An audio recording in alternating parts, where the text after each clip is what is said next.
ఆగొచ్చే ఆగొచ్చే అని ఎదురు చూసిన వాన రానే వచ్చింది. హైదరాబాద్లా, మెదక్లా, నల్గొండలా, వరంగల్ జిల్లాలలా జర గట్టిగానే పడ్డది. ఎండిపోతున్న మొలకలకు జీవి గంజి పోసినట్టయింది, పంటలకు పదన దొరికినట్టయింది. ఇక వానాకాలం సురువైనట్టే కొడుతున్నది. చూడాలి మరి ఏమైతుందో. సరే కానీ మనం వార్తలు చెప్పుకుందాం. ముందుగల హెడ్లైన్స్. సావుల పేర్మిన సవాలచ్చ తిట్లు, జనాన్ని మర్పిస్తందుకు లీడర్ల పాట్లు. పెయ్యి దడవని పుష్కర తానాలు, అయినా మస్తుగానే పోతున్నారు జనాలు. పువ్వు గుర్తోళ్ళు పెట్టిండ్రు కొత్త పథకం, అమిత్ షా మారుస్తారట ఆడోళ్ళ జాతకం. పోలీస్ డిరేస్ లా పోజులు కొట్టిన కలెక్టర్, ఫేస్బుక్ లో ఫోటో పెట్టి దొరికిండు సారు. పాపాలు పోతాయని పుష్కరాలకు పోతా అంటున్న సత్తి. లీడర్లు ఆఫీసర్లు చెప్పిన అవాదాల మాటలే ఆర్తలంట అని చెప్తలేమా, మళ్ళీ గడి పాపం కాదా? ఏసీబీ ఏం చేస్తుందో వివరంగా చెప్పిన మంగ్లీ. ఏమని ఎవలో దొరికేదాకా P1లు J1లు ఎంత మంది అయినా ఏసీబీ ఆఫీస్ కు రావాలే సవోల్. నీ పాడుగాను ఏం రాజకీయాలో ఏందో. సచ్చినోళ్ళు సావంగా సావుల పేరు చెప్పి సవాలచ్చ తిట్టుకుంటున్నారు లీడర్లు. నూతిల వడ్డోని మీద నువ్వు రాలేస్తందుకు నేను ముంగటుంటా అని ఒకలు, పీనుగుల మీద ప్యాలాలు ఏరుకుంటారా అని ఇంకొకళ్ళు. అబ్బో మీరు సొక్కమైన వాళ్ళంటే ఆహా మరి మీరు సొక్కమైనోళ్ళు అని తిట్టిన తిట్టు తిట్టకుండా తిట్టుకుంటున్నారు. రాజమండ్రి పుష్కరాల కాడ భక్తులు చచ్చిపోయిన ముచ్చట మీద గిట్ల లొలి నడుస్తున్నది. చంద్రబాబు నాయుడు గారు మానవత్వం ఏమాత్రం ఉన్నా అసలు పక్కకు తప్పుకొని రాజీనామా చేసి కాశీకి పోయి ఈ పాపానికి ప్రాయశ్చిత్తం చేసుకోవాలి. ఇది మీ యొక్క చేతకారితనం కదా, నీచమైన ఆలోచనతో ముఖ్యమంత్రి చేయడం వల్ల ఇవాళ ఎంతమంది చనిపోవడం అనేది. ఇప్పుడు కంట తడి పెడతా ఉన్నా అంట, గ్లిజరీన్ వేసుకున్నారో ఇంకేం వేసుకున్నారో మాకు తెలియదు.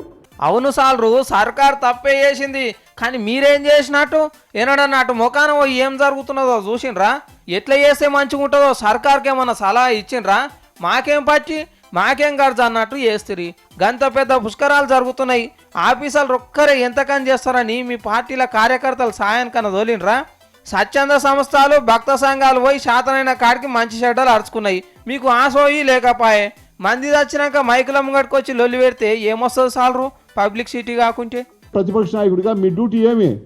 మీరు కూడా క్యాబినెట్ ర్యాంక్ మినిస్టర్, మీరు ఎందుకు పోలేదు అక్కడికి? ఎందుకు ఆ పనులు చూడలేదు? శవ రాజకీయాలు చేయకండి అని చెప్పి కూడా. అవును, ప్రతిపక్షాలు శివ రాజకీయాలే చేస్తున్నాయి అనుకుందాం. మీరు శివాలను చేస్తేనే వాళ్ళు పోయి ప్యాలాలు ఏరుకుంటున్నది. మీకు ఇప్పుడు గుర్తొచ్చినాయా రాష్ట్రంలో ప్రతిపక్ష పార్టీలు ఉన్నాయని? ఓటేన్ల కామన్ ఆఫీసర్లతో మీటింగ్ల మీద మీటింగ్లు పెడతారు కానీ ఒక్కనాడన్న కర్మ పార్టీల లీడర్ను పిలిచి ఏం చేద్దామని అడిగినరా? అడిగితే మీ కిరీటాలు పడిపోవునా, ఓదాకు చిన్నతనం అవునా? అమరావతికి ముగ్గు వస్తే ఎవరిని విలువకపోతురి, పుష్కరాలకు కూడా ఎవరిని విలువకపోతురి. ఇవేమన్నా మీ ఇంటి కార్యాలా, మీ ఇంట్లో పండుగలా? అందరి సలహాలు తీసుకున్నాక కూడా ఇట్లనే అయితే సర్కార్కి ఇంత పెద్ద మాట రాకపోవు కదా. కానీ ఇంట్లో లీడర్ల తప్పే కాదు, పుష్కర తానాలకే పడ్డ పబ్లిక్ది కూడా పెద్ద తప్పే. తోసుకుంటా పోకుంటే ఒక అర్ధగంట లేటుగా తానం చేస్తే పుణ్యం రాకుండా పోతుందా? ముసలోళ్ళను పిల్ల జల్లని వేసుకొని ఎందుకీ ఉరుకులాట? 12 రోజులల్లా ఎప్పుడు చేసినా పుష్కర తానమే అవుతుంది. పుణ్యం తర్వాత ముదాలు పానాలు అయితే కాపాడుకోవాలి కదా. అందరూ పార ఆలోచన చేయాలి. ఇది కూడా మన కేసీఆర్ సార్ లెక్కనే ఉండాలనిపిస్తుంది నాకైతే. ఎవ్వల్ని తేడా చూడడు, ఎవ్వరు పిలిచినా పోతాడు, ఎవరు ఏడికి రమ్మని వస్తాడు. గుళ్ళు, మసీదులు, చర్చులు అన్నింట్లో పోయి పూజలు, నమాజ్లు, ప్రార్థనలు కూడా చేసొస్తాడు. పోయిన కాడ ఒట్టిగానే ఉండడు, పిలిచినోళ్లను ఖుషి చేసేందుకు వరాల వాన గుమ్మరిచ్చొస్తాడు. కానీ మన కేసీఆర్ సార్ కంటే పెద్ద పదవిలున్న ఓ సార్కు కొన్ని నచ్చినట్టున్నాయి. అటు మోకాన కూడా చూడడు. మరి ఆయన ఎవరో తెలుసుకోవాలి కదా. అయితే చూడండి, రంజాన్ నెల సురువు అయిందంటే చాలు ఇఫ్తార్ దావతులు జోరుగా నడుస్తాయి దేశంలో. ఎవరికి దోషిన కాడికాళ్ళు దావతులు ఇస్తుంటారు. ప్రతి ఏడు సెంటర్ సర్కార్ కూడా ఇఫ్తార్ విందుని ముస్లిం పెద్ద మనుషులకు పిలిచి ఇచ్చేది. మొన్నటిదాకా దేశాన్ని వెళ్ళిన కాంగ్రెస్ పార్టీ కూడా గీతనే చేసింది. కానీ ఎందుకో మోడీ సార్ వచ్చినాక మునుపు తప్పినట్టు కొడుతున్నది. సర్కార్ తరఫున ఇఫ్తార్ దావతులు ఇస్తలేరు, ఎవరన్నా ఇచ్చినా సారు పోతలేడు. రాష్ట్రపతి ప్రణబ్ ముఖర్జీ సార్ ఇస్తున్న ఇఫ్తార్ విందుకు రమ్మని ప్రధానమంత్రి సార్ను పిలిస్తే నాకు సీఎంలతో మీటింగ్ ఉన్నది కుదురుతలేదని మతలబు పంపిండట. మొన్నటిదాకా కాశ్మీర్లో మోడీ సారే జోర్దార్గా దావతిస్తాడు అన్నారు, కానీ అది కూడా క్యాన్సిల్ అయితే కొడుతున్నది. కానీ ఇప్పుడే కాదు, ఇంతకు ముందాలు గుజరాత్కి ముఖ్యమంత్రి కొలు చేసినప్పుడు కూడా ఎన్నడూ ఇఫ్తార్ దావత్ ఇవ్వలేదంట. ఎవరైనా పిలిచినా పోయేటోడు కాదట. కర్మ రాష్ట్రాలల్లో గింత జోర్దార్గా రంజాన్ దావతులు నడుస్తుంటే సారు గిట్లెందుకు చేస్తున్నాడో అర్థమైతలేదట కొందరికి. పువ్వు గుర్తు పార్టీ దునియాలనే పెద్ద పార్టీ అని ఓ రికార్డు కొట్టింది. ఇక అట్లనే ఆడోళ్ళు అధికంగా ఉన్న పార్టీ కూడా మోడీ సార్ పార్టీ కాబోతున్నది. అదెట్లా అని అనుకుంటుండ్రా? ఆడపిల్లల చదువుల కోసం బేటీ పడావో అనే స్కీమ్ పెట్టిండు.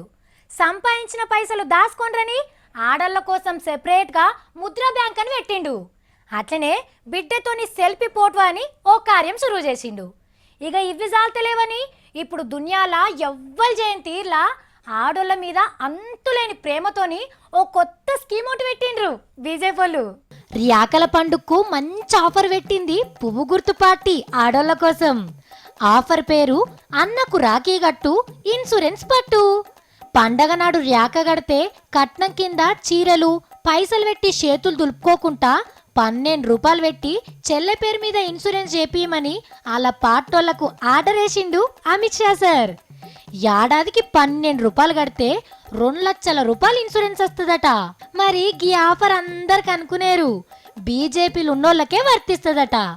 అట్లనే 18 ఏండ్లు కూడా నిండుండాలే, అంటే ఓటు హక్కు ఉన్నోళ్ళు అన్నమాట. అమిత్ షా సార్ ఇదివరకే మీ సర్కార్ ప్రధానమంత్రి సురక్ష బీమా యోజన, ప్రధానమంత్రి జీవన్ జ్యోతి బీమా యోజన, అటల్ పెన్షన్ యోజన అని ఇన్సూరెన్స్ పథకాలు పెట్టే. ఇప్పుడు మీరు పార్టీ తరపున కొత్త పథకం పెడతారు. కానీ సార్ సచ్చినాక 2 లక్షలస్తేంది, 2 కోట్లస్తేంది? బతుకున్నప్పుడు ఇంత బతుకుదెరువు చూపియండ్రి, అదే మాకు కోట్లు విలువైన పథకం అని అంటున్నారు పబ్లిక్. మంగళమ్మ ఎడవయిందో అరుచుకుందాం. మంగ్లీ ఏడున్నావమ్మా? ఎవరు ఏం చేస్తున్నావమ్మా మంగ్లీ? వచ్చినావా? ఏసీ బోళ్ళు నెక్స్ట్ ఎవలెవెల్కి నోటీసులు ఇవ్వబోతున్నారో అందరి పేర్లు లిస్ట్లో రాస్తున్నా. అరే ఇంత ఎక్స్క్లూజివ్ రిపోర్ట్ మన చేతులు పెట్టుకొని ఉత్తా కూసునవేంది పిల్ల? చెల్లిని చెప్పు, ఎంతమందికి ఏమవుతున్నారో చెప్పాలా? సావిత్రి, మంగ్లీ, బిత్తిరి సత్తి, సంపదు, శివారెడ్డి, శ్రీనివాస్, సంగప్ప సారు, కుమారు, రఘు, రత్నకుమార్, బాలు, అశోక్. మనకెందుకు ఇస్తారు నోటీసులు? మనమేం చేసినాం? అరే వేం నరేందర్ రెడ్డి సార్ కొడుక్కే నోటీసులు ఇచ్చి ఎంక్వైరీ చేసిర్రు. రేపట్ల ఎవలెవరికి నోటీసులు ఇస్తారో చెప్పలేం కదా. అరే నరేందర్ రెడ్డి సార్ కొడుకు కాబట్టి ఎంక్వైరీ చేసిండ్రు.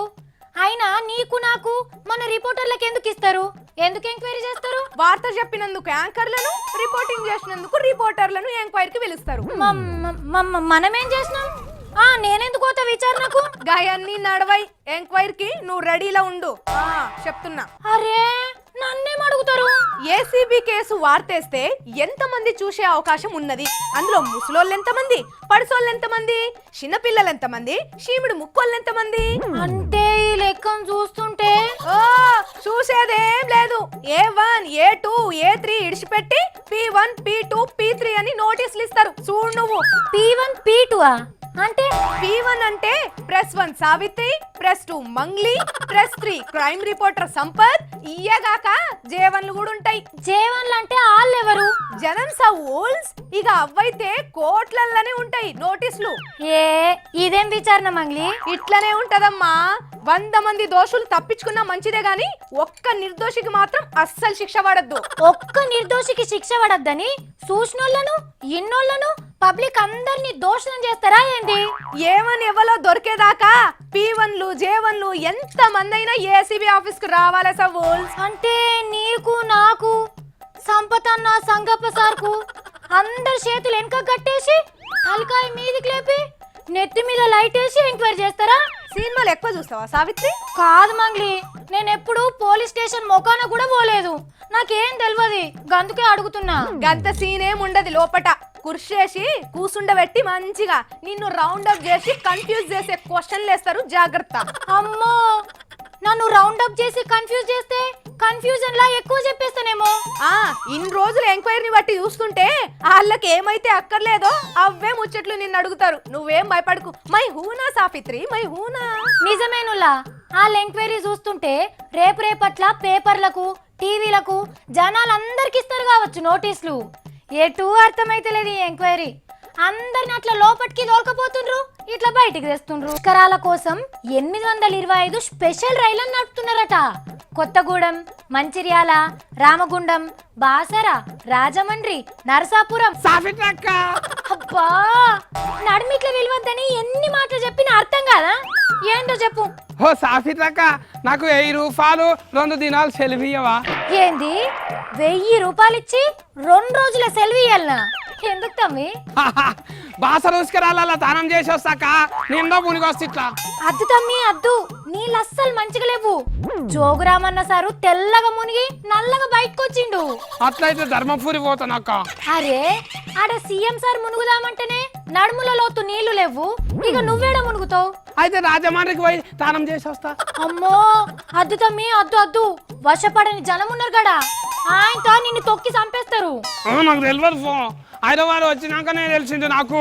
ఇగో పుష్కరాలలో దానం చేస్తానంట, పుణ్యం ఉత్తగానే వస్తుందంట, పాపాలని పోతాయంట వీడికెళ్ళి. అవునా? ఎట్లా తెలిసింది తమ్మి నీకు గింతగానం? లీడర్లు ఆఫీసర్లు అందరు పోయి మునిగి వస్తున్నాక నేను కూడా పోయి ఇట్లా మునిగి ఈత కొడతా. లీడర్లు ఆఫీసర్లు అంటే జనానికి ఇచ్చిన మాటలు తప్పి పాపం మీద వేసుకుంటారు. వాళ్ళు మునిగితే పాపం పోయి పుణ్యం పురుషార్థం వస్తుంది అనుకుంటారు. నువ్వేం పాపం చేసినావు తమ్మి? నేను మొన్న బూతులు లేని మాటలు తిట్టలేను అక్క. నేను మళ్ళీ చిన్న ఉన్నప్పుడు బర్ల కోతంలో ఫెండనీతోనే రీఫిస్తే, మళ్ళీ మన ఇంటికి చుట్టాలు వచ్చినప్పుడు వాళ్ళు పైసలు ఇచ్చిపోతే ఆయన గుంజుకొని నేనే కొనుక్క బుక్కలేనా అక్క? దేవుడా, ఇప్పుడు ఇవన్నీ ఎందుకు చెప్తున్నావు? గదేం పాపం కాదులే తమ్మి. మళ్ళీ అక్క, నీ బడి సంచులకి వెళ్ళి పైసలు ఎత్తుకొని ఉరికినా కదా అక్క, మళ్ళీ ఎర్రలు తవ్వుకొచ్చి నీ మీద వేస్తా అంటే బుగులు పట్టి ఇయ్యలేనా నేను? చిన్నప్పుడు గవన్నీ కామనే తమ్మి, అయ్యేం పెద్ద పాపాలు కావు. మళ్ళీ నీ దగ్గర ఈ లేఖర్ కొలువు చేరినాక కూడా మస్తు పాపాలు చేసిన కదా అక్క. ఏంటి ఈ లేఖర్ అయినాక ఏం తప్పులు చేసినావు? మళ్ళీ నేను కొలువులో చేరేటప్పుడేమో పబ్లిక్ అక్కడికి వచ్చే పని చేస్తాను కదా అక్క, ఒక్కటి కూడా చేయలేను. నువ్వెందుకు చేయలే తమ్మి, మస్తు చేసినావు. ఏడనక్క, పొద్దుందాక సంగప్ప సారు, బుచ్చన్న సారు, సౌమ్య అక్క, మళ్ళీ యశోదక్క, నువ్వు, నేను, లీడర్లు ఆఫీసర్లు చెప్పిన అబద్ధాల మాటలే ఆర్తలంట అని చెప్తలేమా? మళ్ళీ గడి పాపం కాదా? ఓర్ దేవుడో, వార్తలు చెప్పుట్లో కూడా పాపాన్ని అంట కడుతున్నావా? కేసీఆర్ సార్ అందరికి డబల్ బెడ్రూమ్ ఇల్లు కట్టిస్తున్నారు, ఏడాది వచ్చినాయి ఆ ఇండ్లు. మళ్ళీ మోడీ సార్ ఏమో రైతు రాజు అవుతాడు, అందరికి అచ్చదిన వస్తాయి అన్నాడు. ఏరొచ్చినాయా అచ్చదిను? అమ్మో, ఎవరన్నా పెద్దోళ్ళకి నిన్నరా ఏంది ముచ్చట్లు? అమ్మో, నా కొంపకేదో ఎసరు తెచ్చేటట్టే ఉన్నావు తమ్మి. వాతావరణ ఫోన్లు చెప్తే ఆనాలు పడతాయి అంత అని చెప్పినాం. ఫటాయా నాన్న? అట్లని అవన్నీ పాపాలే అంటవా? మళ్ళీ అబద్ధాలు అన్నిటి నిజమంతా జనాలకు చెప్తే పాపం కాదు అక్క. అక్క, నువ్వు నాకన్నా ముందు నుంచి వార్తలు చెప్తున్నావు కదా, నీకు కూడా ఎంత పాపం తలిగిందో ఏమో. ఇద్దరం పోయి నేను మునిగొత్తాం దా. సత్తి, అట్లని నన్ను భయపెట్టమ్మి. భయం ఏం లేదక్క. ఇగో ఉత్తుత మాటలు చెప్పిన లీడర్లు ఆఫీసర్లు పోయి నింద మునిగి వస్తుంటే మన ఇద్దరం మునగకపోతే మస్తు తప్పక్క. పోతే నువ్వు ఒక్కనివే పోగని కెమెరాలు మైకులు నీళ్ళల్లో ముంచకు, సరేనా? అక్క, కెమెరాలు మైకులు ముంచకపోతే ఎట్లాక? మనకన్నా ముందుగా అవే కదా మనం మందికి చూపించేటివి. అట్లని అటు నీళ్ళల్లో ముంచుతావా? తమ్మి, ఒక్కో కెమెరా 6-7 లక్షలుంటది. కొత్తది కొనాలంటే ఎకరం పొలం అమ్మాలే. ఆ పని మాత్రం చెయ్యకు తమ్మి. అట్లా నాక? అయితే జల్దీ పైసలు ఇస్తుందా పోతా, నేను పుణ్యం మొత్తం నాకే రావాలి. అమ్మో, చూసిండ్రా మా సత్తి ఏం మాటలు మాట్లాడిండో, నాకే మైండ్ బ్లాక్ అయింది. పుష్కరతానం పరమ పుణ్యం, సర్వపాప హరణం అని అంటారు. కానీ నాకైతే పోదామంటేనే మనసు ఒప్పుతలేదుల్లా. 12 ఏళ్ల కిందట పుష్కరాలైనప్పుడు మా ఊరి దగ్గర పోచంపాడుకు తీసుకుపోయి మంచిగా ఈత కొట్టించింది మా నాయనమ్మ. మరి ఇప్పుడేమైంది అని అనుకుంటుండ్రా? ఎక్కడుల్లా, సరిపోను నీళ్ళే లేవు, అంత బురదనే ఉన్నదనే వరకు జరంతా వెనుక ముందో ఆడుడైతున్నది. మహాపుష్కరాలని తానాలకు పోతే సగం మునుగుడే అవుతున్నది పోయిన వాళ్ళకు. ఏడ సరిపోని నీళ్ళు లేవు. పుష్కరాలు వస్తున్నాయని వానలన్నా వడకపోయాయి, మీదికెళ్ళి సరిపోని నీళ్ళన్నా ఇడవకపోయి. చూడుండ్రి పబ్లిక్ తిప్పలు ఎట్లున్నాయో. అగో బాసరకాడ మంత్రి జోగురామన్న పుష్కర తానం బూర్దల్నే చేసిండు.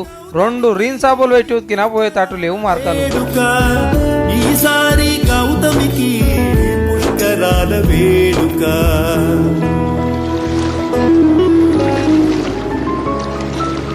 ధర్మపురి కాడ కూడా నీళ్లు చాలా తక్కువనే ఉన్నాయి. ఉన్న కాడి కన్నా తేటగా లేవు. ముక్కు మూసుకొని అందులోనే మునగవలసి వచ్చింది. మురికి నీళ్ళకు వశపడక పాములు కూడా గాయిగా తిరుగుతున్నాయి. అగో కేసీఆర్ సార్ ముంగట్టుకొచ్చి ఎట్లా చూస్తున్నదో నీరు కట్టి. ఇక కొన్ని జాగలలో మీది నల్లలు పెడితే వాటి కింద నిలబడి పొయ్యి తడుపుకుంటున్నారు. అంత దూరం పోయి కూడా మనుషులు మునిగే నీళ్లు లేనితేనా తపాలలు చెంబులతో ముంచుకొని తానాలు చేస్తున్నారు. ఒడ్డుపోటు అంతా మచ్చి బూడిదతోని కాలువెట్ట రాకుంటున్నది. భద్రాచలం, కోటిలింగాల, పోసంపాడు, కాళేశ్వరం కాడ సరిపోను నీళ్లున్నాయి. పోయేటోళ్ళ వల్ల నుండి ఆడికే ఓన్రి దూరమైన పురుసత్తుగా పుష్కర తానాలు చేయొచ్చు. కానీ ఏడికి పోయినా తవ్వ ఖర్చుకు జరని పైసలు ఎక్కువనే పట్టుకపోండ్రి. ఎందుకంటే రేట్లన్నీ పిటానా పిరం ఉన్నాయి. కొబ్బరికాయ 30 రూపాయలు, నీళ్ళ బాటిల్ 40 రూపాయలు, హోటళ్ల భోజనం 80 రూపాయలు, 1000 రూపాయలకు దొరికే లాడ్జీల రూముకు 1500 ఉన్నాయి. ఆర్టీసీ బస్సులు అయితే షానే తిరుగుతున్నాయి, కానీ రేట్లు అయితే బాగానే పెంచిండ్రు. ఒకప్పుడు కంప్యూటర్ ఎంతుండే? రూమ్లో పట్టేంత పెద్ద ఉండేదట. తర్వాత ఇంత పెద్ద డబ్బాలు వచ్చినాయి. ఇప్పుడేమో చేతికి చుట్టుకునే వాచ్ అంతా కంప్యూటర్లు వచ్చినాయి. సెల్లులు కూడా అప్పుడు ఎట్లుంటుండే? ఇంతంత బరువు ఉండే. ఇప్పుడు దూది పింజల్ లెక్క షటాక్ బరువు కన్నా తక్కువే ఉంటున్నాయి. గదే తీర్లా సెల్ ఫోన్ టవర్లను కూడా మార్చి పడేసిండ్రు. మరి మీరు చూస్తారా ఎన్నడూ చూడని కొత్త సెల్ ఫోన్ టవర్ని? దీన్ని చూస్తుంటే ఏమనిపిస్తుంది? అరెరెరెరెరే, సక్కదనాల కొబ్బరి చెట్టుని చెడగొట్టి సెల్ టవర్ నిలబెట్టిండ్రు అని అనిపిస్తున్నదిలే. కానీ ఇది కొబ్బరి చెట్టు కాదు, 4G సెల్ టవర్. మన పక్క రాష్ట్రం విజయవాడ దగ్గర గీ టవర్లను నాటిండ్రు రిలయన్స్ కంపెనోళ్ళు. మరి గిట్ల ఎందుకు చేసిండ్రంటే బిల్డింగ్ల మీద నాటాలంటే మస్తు ఖర్చాయే. నెలకు ఇంటోళ్లకు పైకం కట్టాలనాయే. భూమి మీద వాతిన గజాల జాగైతేనే సరిపోదు. చుట్టుపక్కలతోని లేందో లొల్లి, రేడిషన్ వస్తుందని, రోగాలు వస్తాయని. గందుకే రిలయన్స్ కంపెనీలు గీ ఉపాయం చేసిండ్రట. స్టీల్ గొట్టాలతోని కొబ్బరి చెట్టు లెక్క తయారు చేసి 25 మీటర్ల ఎత్తు మీద టవర్ను పెట్టిండ్రు తక్కువ జాగలా. గీ టవర్లతోని పబ్లిక్ కి కొన్ని తిప్పలు తప్పుతాయని చెప్తున్నారు కంపెనీలు. కానీ చూడాలి ఏమైతుందో. 4 వద్దులైతే మనతాన కూడా ఈ కొబ్బరి చెట్ల టవర్లను నాటుతారట. కానీ రాత్రికి సుక్కేసి తిరిగేటోళ్ళు చూస్తే నిజంగానే కొబ్బరి చెట్టు అనుకుని ఎక్కుదామని చూస్తారు కావచ్చు కాయల కోసం. సావుల పేర్మీన సవాలచ్చ తిట్లు, జనాన్ని మర్పిస్తందుకు లీడర్ల పాటలు. పెయ్యి గడవని పుష్కర తానాలు, అయినా మస్తుగానే పోతున్నారు జనాలు. పువ్వు గుర్తోళ్ళు పెట్టిండ్రు కొత్త పథకం. అమిత్ షా మారుస్తారట ఆడోళ్ళ జాతకం. పోలీస్ డ్రెస్ లా పోజులు కొట్టిన కలెక్టర్, ఫేస్బుక్ లో ఫోటో పెట్టి దొరికిండు సారు. పాపాలు పోతాయని పుష్కరాలకు పోతా అంటున్న సత్తి. లీడర్లు ఆఫీసర్లు చెప్పిన అబద్ధాల మాటలే ఆర్తలంట అని చెప్తలేమా? మళ్ళీ గడి పాపం కాదా? ఏసీబీ ఏం చేస్తుందో వివరంగా చెప్పిన మంగ్లీ. ఏమని ఎవలో దొరికేదాకా P1లు J1లు ఎంత మంది అయినా ఏసీబీ ఆఫీస్ కు రావాలా సవోల్. చూసింది కదా, ఇక గివి ఇవాళ నేను పట్టుకొచ్చిన 3 మార్ ముచ్చట్లు. మళ్ళీ పరి 3 మార్ వార్తలలో కలుద్దాం. అప్పటిదాకా చూస్తూనే ఉంటుండ్రి V6.